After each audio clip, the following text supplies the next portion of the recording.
थे कल क्या, कोशिका। तो कोशिका क्या है, तो कोशिका सबसे पहले बताए थे कि कोशिका का अध्ययन को क्या कहा जाता है, साइटोलॉजी। क्या कहा जाता है, साइटोलॉजी। कोशिका है क्या, तो बताए थे शरीर का जो सबसे छोटा हिस्सा है तो उसको क्या कहा जाता है, कोशिका। जैसे कि मांस का टुकड़ा ले लीजिए और उसमें एकदम बकोटते रहिए बकोटते रहिए, तो जितना बकोट के एकदम छोटा दिखाई देगा उसको क्या कहा जाता है, कोशिका कहा जाता है। कोई पूछेगा शरीर किससे बना होता है, तो कोशिकाओं से ही बना होता है। तो उसके अध्ययन को क्या कहा जाता है, साइटोलॉजी। इसको कहते हैं, इंग्लिश में कहते हैं सेल। सेल मतलब क्या होता है, कोशिका। अब प्रश्न उठता है कि कोशिका का खोज किसने किया था, तो कोशिका का खोज किसने किया था, रॉबर्ट हुक ने 1665 ईस्वी में इसका खोज किया था। रॉबर्ट हुक का 1665 ईस्वी में, ठीक है। उसके बाद देखिए एक होता है जीवित कोशिका का, है जो क्या था ना, मृत कोशिका का मतलब मुअल, मृत मतलब क्या, मारा हुआ। अब जीवित कोशिकाओं का पूछेगा प्रश्न कि जीवित कोशिकाओं का खोज किसने किया था, तो इसका किया था कौन, एंटोनी लीवेनहॉफ। एंटोनी लीवेनहॉफ, ठीक है।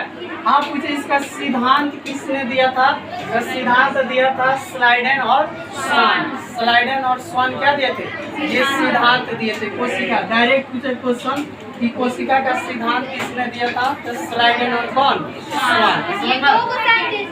हाँ, ये अलग साइंटिस्ट है, ये क्या है, अलग है। हाई क्या है, अलग है। स्लाइडेन और स्वान, हाँ ये दोनों अलग अलग, स्लाइडेन अलग है, स्वान क्या है, अलग अलग, ठीक है।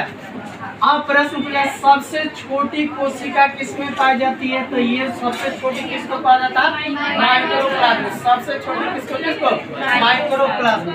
ये दुनिया में पूछेगा कि दुनिया में सबसे छोटी कोशिका किसमें, माइक्रोप्लाज्म में। और सबसे बड़ी किसमें होगा, शुक्राणु के अंडे में। सबसे बड़ी किसमें होगा, शुक्राणु।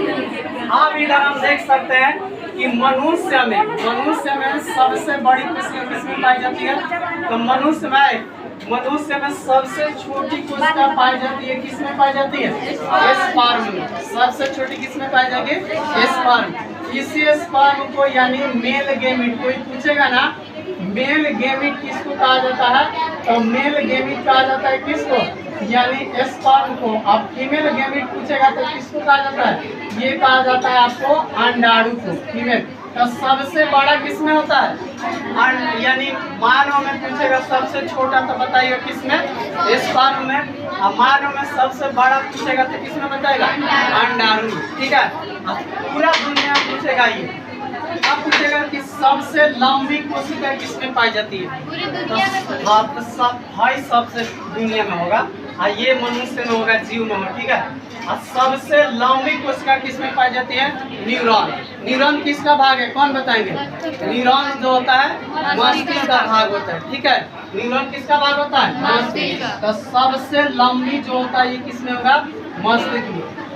दूसरा होगा कि विभाजित रहित, मतलब किस कोशिका में विभाजन नहीं होता है, तो न्यूरॉन की जो कोशिका होती है ना उसमें विभाजन नहीं होता है। जैसे आपका कोई कपाल फोड़ता है ना, तो अगर आपका कपाल कोई फोड़ता है तो केवल ऊपर का ये जो एस्ट्रोमियम हड्डी है ना वही फूटता है, तो यही फूटेगा तो कहते कपाल फूट गया, सर फट गया। लेकिन इसके अंदर अगर न्यूरॉन में अगर किसी प्रकार का दिक्कत हो जाए तो वह जो है कोशिका का विभाजन नहीं करता।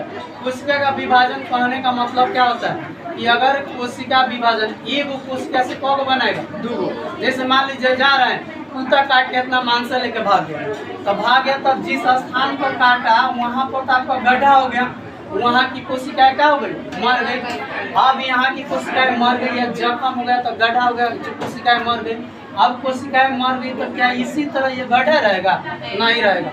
अब यही कोशिका क्या करता है, एक कोशिकाओं से कब बनाएगा, दो, यानी ये आपस में विभाजन करके दो बनाएगा, दो से 3 को 4 को 5 को ऐसा ही करते करते तो कहते हैं कि मेरा घाव धीरे धीरे क्या हो रहा है, भर रहा है। तो घाव भरने का मतलब कि कोशिका का क्या कर रहा है, विभाजन कर रहा है, समझ में। और जान जाइए यही कोशिका जो होता है ना कि सामान्य से अगर अधिक विभाजन करेगा तो यही जो होता है, देखते हैं कहीं कहीं शरीर को मासा निकल जाता है, तो जब सामान्य से अधिक विभाजन करेगा ना तो यही मासा बना देता है। तो कोशिका विभाजन सामान्य से अधिक भी नहीं होना चाहिए, कितना, तो जितना जरूरत है उतना ही।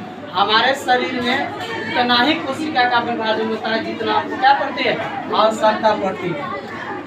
अब बात है कि तेज विभाजन, तो ये समझ विभाजन मतलब विभाजन नहीं होता है किसमें, न्यूरॉन में।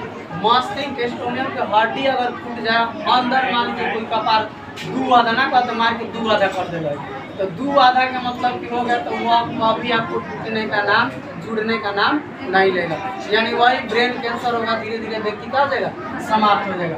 तेज विभाजन किस में होता है, तो ये किस में होता है, लीवर में। सबसे तेज विभाजन किस में होता है, लीवर में। लीवर में कहने का मतलब इसमें जो होता है, अगर इसमें मान लीजिए चोटों लग गया, बोकटाई हो गया ना, तो धीरे धीरे क्या होता है, ठीक हो जाता है। धीरे धीरे क्या करेगा, अपना मतलब लिमिट अनुसार लेगा, उसके अनुसार धीरे धीरे क्या कर लेगा, अपना क्षतिपूर्ति स्वयं कर लेता है। लेकिन जैसे कहते हैं ना कि शराब पीने से लीवर खराब होता है, तो शराब पीने से लीवर नहीं खराब होता है। शराब जो सामान्य से अधिक हो जाएगा ना, तब आपको लीवर क्या होगा, डैमेज हो सकता है। ठीक है, तो लीवर जो होता है अपना क्षतिग्रस्त स्वयं कर लेती है। अब इसी को देख सकते हैं किस रूप में, कोशिका। जैसे घर है ना, तो ईंट को मिलाते हैं, ईंट से घर तैयार किया, जैसे कमरा बना है तो घर बना है, तो किससे बना है, ईंट को ईंट से ईंट मिलाते हैं तो क्या बनता है, दीवार।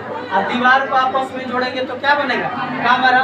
अब कमरा को व्यवस्थित कर देंगे तो क्या कहलाता है, घर।